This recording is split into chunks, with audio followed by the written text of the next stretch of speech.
Sometimes one of the phrases that people bat around in this debate is this choice is between a woman and her doctor or a woman and God, and that we have no right to, inflict our opinion on something that she and God are perfectly capable of deciding. And I always got frustrated with that response, because I thought, is there really a human being whom God didn't want or mean to create?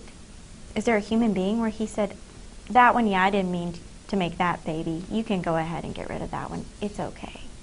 He offers us grace when we make that choice, but it was never his will for us, or his explicit will, where he tells us what he loves, even though he uses what we do, our mistakes, for his good.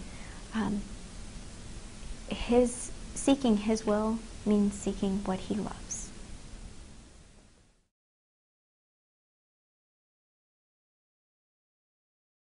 I think that men do have a fear whenever they find out that they've gotten someone pregnant. They're terrified for a number of reasons. They see, they want the perfect life. They want everything exactly as it's supposed to be, with the pretty, trophy wife, with the 2.2 children, and the great job, and the prestige, and the glory, and the upward mobility.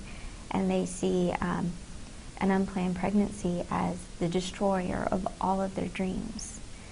And I think that it's important for men to recognize that this is their duty as a man, to be responsible, even if it doesn't happen the way that they planned. That backing away and encouraging a girl and abandoning a girl to abortion because you don't want to step up is, not only is it cowardice, but it is unmanly.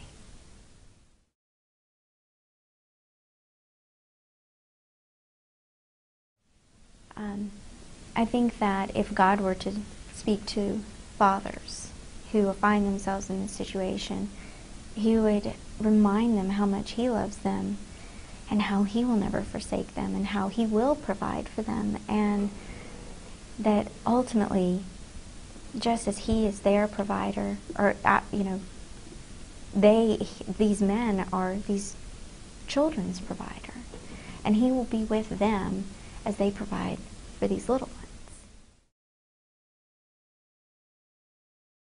Adoption is a solution.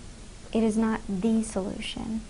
So many women are told whenever they want to keep their child that, and it's often, sadly, by some people in the church, they'll say, well, why are you being so selfish in keeping your child when there are plenty good families out there who deserve that child?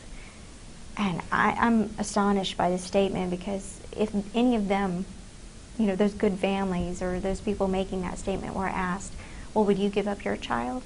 They would never conceive of the idea. But yet, we somehow think that because a woman is unmarried, that she doesn't have the right to love her own child. And she's actually being selfish if she dares to want to be with her child. I can't think of any other sin out there where we require the sinner to give up their firstborn.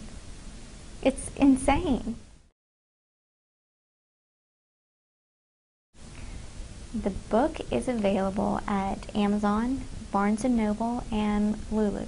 I actually love this cover because once I came up with the title, I was trying to figure out how I would put a cover with this title, and I remembered this picture that I had actually drawn in high school, and that's what this is. It's a picture that I drew in high school, and they were able to use clip art to put the little baby bundles on there.